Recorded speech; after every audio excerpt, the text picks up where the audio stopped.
Hey everybody, it's Keith with Bob CNC. Welcome to Shop Talk, and as always, I'm next to my best friend Bob. Wow. Yeah, I feel the love, and I'm next to my best friend Keith. Yeah. Now, if I hadn't started saying that, you'd have never said that. So Probably. are you being sincere? I don't know. I have to think about it. Okay. Well, while you're thinking about it, you know, No, I don't. I don't like at all. I don't like looking. What? I thought about You it. don't like? Well, anyway, if anybody's watching, you happen to work for Coke or Dr. Pepper, you know, we'd like some money. Okay, that All would right. work. That works? I'm starting to like you better. Okay. There's a couple things we want to. Well, one thing. This is kind of like an ad. It's Okay. not really an ad, though.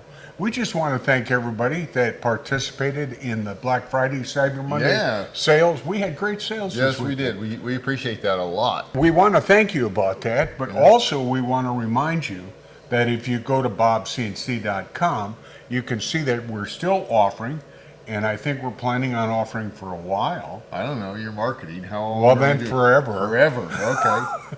our bundles on Yeah. the Quantum Max, that's the 24 by 48 machine. And a KL7 Bundle. bundle. 44 bundles. So Yes. yeah, so you can save some money on both of those. Check them out on the webpage. Yeah. Is that enough? That's enough for me. Okay. So now, today, we're going to talk about the Big Five. The big five. The Big Five. The big five. Oh, the big five. The most questions you common hear questions all I get. the time. Yeah. And you shake your head and groan.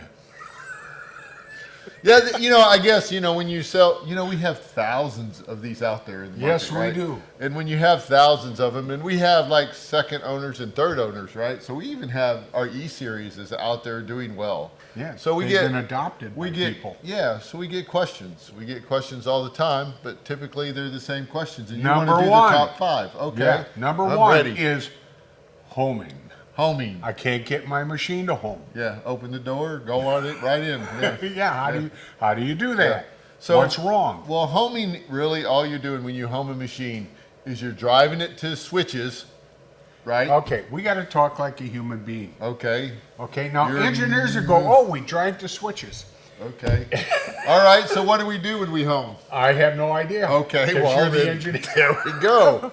We've got the machine has got to know where It's the got spindle is. it's got to be synced with the computer. Yes, So you tell the machine to move until it hits a switch, yes. and then backs off a little bit, and you do that for all three axes, and then the machine and the computer are in sync, Yes, they And know then where each other are. and it can set soft limits. Yes. So at this point, the switches no longer do any good, and what happens is the firmware knows where your machine's at, so it won't let you go any further than the machine is capable of going. So therefore, you can try to jog backwards after you home, it won't go anywhere. Now, because of that, I'm going to make number 4 number 2. Alarm 2. This is my most favorite one, and it was really the hardest one to comprehend when you're brand new to CNC. Was it hard for you? No, not really. Yeah, okay, thank But you. I For the understood- rest of us. Well, maybe it was, and I just don't remember when I first learned Yeah. it because it's been too long ago. But when you have Alarm 2, and it's a different alarm in different machines, but for gerbil firmware, which is what we use, Yeah. Alarm 2 means that you are not in the cutting area. And that has to do with soft limits. Yeah, so when you home, you got the soft limits. So you have this box. Now in Basic Sender, there is this like hollow box that you can see the cutting area of your machine. If your G-code's not inside that, you're going to get the Alarm 2. And we got videos for this, and Kristen will go ahead and give you a link down below, so you check that out. But You it didn't know that, did you? really means that you're outside the cutting Yeah, area. that's If all you're- it means. Yeah, and if you take Basic Sender, there's a button up there that's called Check Size, and it will be green and tell you that you're in the cutting area, or it will go red, give you a red dialog box and tell you what axis to move to in 0 to get into the cutting area. So And once you get it, I mean, it's a little you're right. bit. Once the light bulb comes on, You'll be absolutely fine. This is not dangerous. You're not going to hurt your machine. no, Yeah, you'll be good. yeah. Okay, we did number 1. And we We did, did number two. 4. Shouldn't we have done No. 5 and 4? Are we working backwards or stop. forwards? No, I can't. Come on. Where am I? You're on Oh! number 3. Well, because no. And you we're have on number notes. 2, which is now 3. Okay. Orientation. Get oriented there, Bob. Okay, that would be another thing that we have problems with. People get their machine and they've seen other machines. Maybe their friend has a machine, and all machines, the X and the Y are not in the same place. So we use the old school method, did a video on that. Again, Kristen will have it in the link. But orientation for the older, bigger machines, the long axis was the X axis. So if you Not had a necessarily true 4 anymore. by 8, but yeah, it's not. But the right hand rule is what you need to follow to get that. And again, we did a whole video on that. But the bottom line, if you're going to use a Bob CNC machine, our home corner is in the lower left corner of the computer screen. So if you're looking at this computer screen and your home corner's down here, that is where your 0 point's going to be. So if you just kind of like turn sideways around on your machine instead of looking at it from the front, and again, we did a whole video on that that walks through all of those details. So definitely check that out. And generally, where orientation gets to be an issue is you do a design, for example, using Vectric software. Yeah. And you somehow turn it around because it makes sense to you. Yep. Instead of orientating your long axis to the X. And then you go to start carving. Well, you could end up with an alarm too, because that axis is going to be out of the cutting area. Or instead of getting a nice cut that's moving in this direction, all of a sudden you're moving in that direction, which is frustrating. And you can see which way you got, right? Because if you just jog in the X button and watch your machine, you'll go, oh, that's X. There it goes, right? It's Yeah, easy. I've done that. It was fun. Yeah. No, I didn't. I bet you have. I bet you do it every day. Number, well, I am going to when I go home. Yeah. Number 4, Let's see how much fun it is. speeds and feeds. Speeds and feeds, yeah. So that's the other thing. When you get a machine and you're brand new to a machine, how fast do I go? How deep do I go? You know, what is the plunge rate? All of that stuff has a definition. And the best thing that there is there's a free program that you can download in our basic software suite. It's a speeds and feeds calculator built for our machines. It's a rule of thumb. So it may be a bit aggressive for the bit that you have, or it may be a bit slow, but give it a shot and see what you think. Now, Kristen can give you a link for that one too. Yeah. She's going to have some links. you said it might be too aggressive for the bit. Yeah. Give me an example. Well, there's times where, you know, bits are different manufacturers, right? So some bits have a higher helix or a different rake angle, or those type of things, different geometry in the bit. Thank you. Right? And then so our speeds and feeds calculator basically just is a generic bit, right? It doesn't handle the upcut, the downcut, the compression, or any of that, right? All it's saying is if you have a bit about this diameter, you want your router to go this much if you're in this material this fast.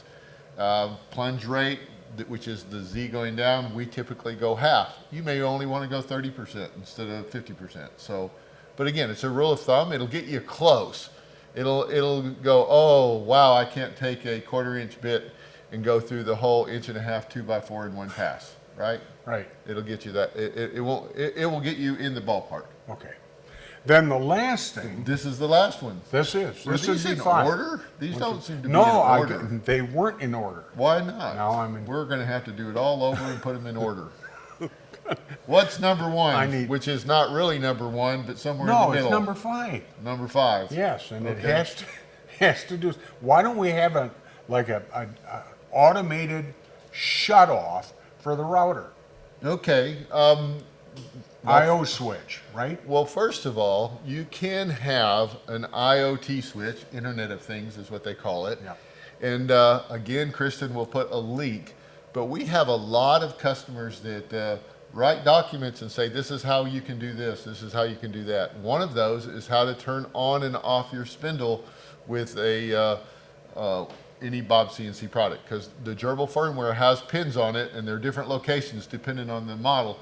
But check out that link, and there's an article in there that one of our customers wrote up and sent to us that says, is this how you turn it on and off your machine? Now, the reason we don't do that really is safety. So if you use an IoT switch, you have to remember that that CNC can come on at any time, expect like when you're changing bits, you know, and you had it on hold and your elbow hits that resume button, right?